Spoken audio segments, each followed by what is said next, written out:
Hi, welcome to the We Are Closed Studios. Today I'm going to shape up in a different way how I do my video format. I'm going to start off with shop news and/or tips and tricks. Then if I've got time, I'm going to meander into a story. Because this is all brought to you by the power of imagination. Now, on to the desk of creation. Hello, and welcome back to another thrilling episode of 3D Printing the Miniature Universe with Papa Jester. Today, as you can see, I'm wearing my hoodie, so it's a little bit cold in the shop.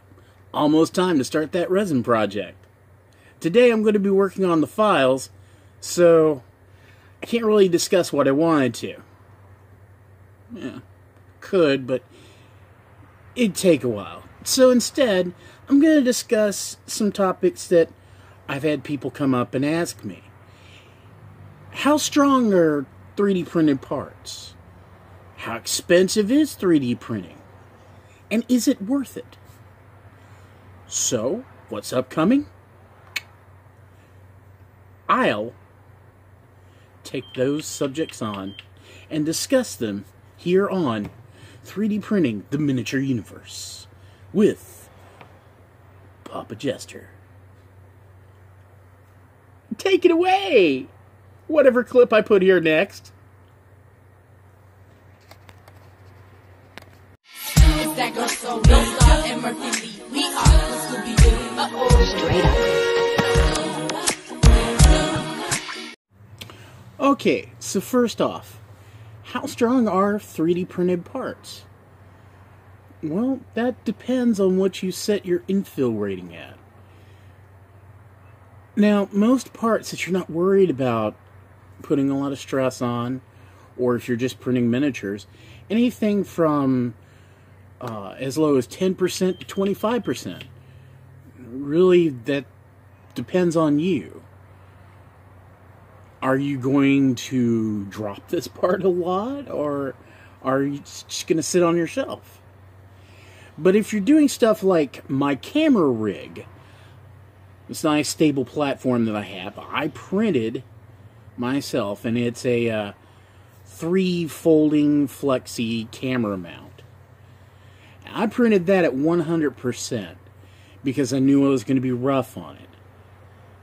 And I've had it for more than a year and a half now. And aside from one of the bolt hoops breaking because I tightened the bolts too much, it's just fine. I've dropped it, I've thrown it against the wall. It's strong. Now, I have a problem. Every time my spool breaks, I'm always in a rush. So I always need a new spool holder. So I usually print at about 35% infill because printing a new spool holder takes better part of a day sometimes, especially at that high of level, because once you get above 10%, it starts adding extra hours onto the print, even if you do a coarse print. And at 35%, my spool holder will last for maybe 4 months. Right now, it's all kinds of droopy, so it's getting ready to break again. I keep telling myself I'm going to print one at 100% and really get that good strong part in there, or 99%, but I never get around to do it. I'm terrible. I really am lazy. There's always going to be some give as far as 3D printed parts. But the higher you up that infill setting, the stronger the interior lattice work of your part's going to be, and the more rough and punishment it can take. So if you're printing with like PLA or ABS, you can have strong parts that will stand up to, I think I saw a load test on one was at 99%, could easily support up to around 50 or 60 pounds. And that was guy just putzing with it. Now, there are several variables like wall thickness, also adds to the support of the part and its strength. The type of lattice work. You can change the interior infill from hexagonal to straight line to crosses. Each different one adds different structuring and strength. So, monkey around with it. See what works for you. So, the next question people always ask me is, how expensive is this? Well, it's expensive or as cheap as you want it to be. I have a printer that I started on because I was concerned about the expensiveness of 3D printing. And I was looking around for the best printer, for the best buck, for the best value. And I came across a Monopiece 3D printer. All metal, fully assembled, auto bed leveling? I think it had auto bed leveling. Had a phenomenal printer. I mean, I've got it sitting up here. Let's see if I can show it to you. Yeah, that white tower right up there. If it wasn't for the fact that I need to replace the heating coil and the little tube that's broke off inside there, yeah, that's a pain to get out. Probably going to have to get a tap and die set to get that out. I would still be using the thing. It only cost me, I was lucky to find it on Amazon on sale for $149. And I can't recommend a better starting printer. It has all the bells and whistles. It is easy to use. And it is a damn good printer. It's only 149 bucks. They make another Monopiece printer, which is a resin printer. I haven't tried this one out, but it's got a lot of plastic in it, and well, you know, some people have hang-ups about machines made of plastic. They want the rigidity of metal. For just under $200, I'm not really going to complain at that price point. And it's not a bad machine. If you want to get your foot wet and dabble in it and say, hey, I like this. Now that I know what I'm looking for, what am I going to get next? I would recommend Monopiece. They're inexpensive. They're damn good printers. Hands down. Some people are going to tell you, get an Ender 3. If you want to, yeah. But I would think that would be more of a medium range. You know, somebody that's got some experience and says, well, okay, I want a bigger printer. I want to do more stuff. Ender 3. But to start off with, it comes fully assembled. So, you're a newbie into this. You don't know how to assemble this thing. Some people do not want a DIY 3D printer. Hell, I know people that even won't buy one if it's partially assembled. They want to pull it right out of the box, turn it on, load up a file, and use it. That's Monopiece.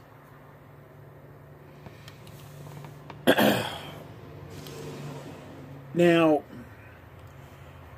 Since I do a lot of copy work, and I actually have a small business doing printing for people, I need bigger machines. But still, even at that point, if you do some shopping around, you can find good machines that are worth it, that print well, and are not as expensive. Take, for example, a lot of people, when you say you want a 1-foot building area, they say, well, CR10. It's best on the market. Probably is. I've never used one. I looked at the price point at over $400 and said, no. No, thank you. I found a company that I took a gamble with. They had their 1-foot by 1-foot by 17-inch build area printer for $359. I was like, it's a savings of almost $50 after taxes. This is the printer for me. It's got everything I want. It's simple, comes partially assembled. Okay. Because, you know, it's a gamble. If you don't have experience with them, you don't really know how these things print, and you don't know if you're wasting your money or not. Now, I'm not a major influencer. I'm just a little guy, you know, trying to make a buck here and there. So I gotta watch what I spend on. I've got to think, you know, I've only got X amount of cash to work with. How am I going to invest this little bit into my business and still work? So I got the TiVo Tornado. It's like going to the cigar shop. It's this old guy, Pensacola Mall, Tinderbox, not even around anymore. I walked into a shop when I was 18. And I had no idea what I was looking at. He comes in there, he says, "This is your first time?" I'm like, "Yeah. I don't even know what's good, what's not." And he says, "Well, I'll tell you what. Try it all." I'm like, "What?" Some people are going to tell you that a Cohiba is the best cigar out there. Cohiba's like $10. A good one. Yeah, sure, for that money it should be good. Sometimes you'll find these cigars, they're like real pricey, and they're ass. But then you come across, like, prime example. Everybody wants to turn their nose up at Churchill Rejects. They were rejected for some minor flaw. However, they're a Churchill. And they're maybe $2 a stick. I used to get these all the time. There was another cigar. It was from, I forget where it was from, but it smelled horrible. But it was the best tasting cigar there. It was only $1 a stick. It just totally, for flavor and robustness, outshined these $9 and $10 sticks. That's kind of like the TiVo. It's diamond in the rough. It has held up. I'm now on something like 1,600 hours operation time. Or 800. Some high number. I've actually got to calculate, but I've had the thing running for a year and a half, almost straight. Very few interruptions. I mean, this is the quietest my printer has been. It was $359. So, it's a wonderful printer. If you need big size, you want to do cosplay, get this printer. You're going to save yourself about $50. It's a Corrality CR10 clone. So most of the stuff that's going to work on a CR10 so far works on a TiVo. I haven't found very little that doesn't work. It's a good machine. I can't recommend it higher. I wish if I ever got a sponsor, TiVo would sponsor me. I would so, or Monopiece. I would so do bits on their machines. I can't tell you cheaper machines, but not in quality. Okay, so last part. Is 3D printing worth it? Well, that's a question. Why'd you get into 3D printing in the first place? Me? I'm a modeler. I constantly print up stuff to modify models with. I should have really grabbed one of the ones I really worked on. And I print up a whole bunch of different parts for. But, let's see. Oh, yeah. Here we go. So, stuff like this. Easy Base. It's all 3D printed. And it goes... fits in nice right here. Oh, yeah. See how that looks? This is why I got into 3D printing. Because of all the model modifications I can make for Warhammer. My orc army has tons of modifications thanks to my 3D printer. So that is worth it to me. I've been able to take this love of 3D printing, because I dove headlong into this, and I've been able to eke out a small business. So yeah, it's definitely worth it to me. I have people that got into this purely as a hobby, and they fell in love with it. So yeah, it's worth it to them.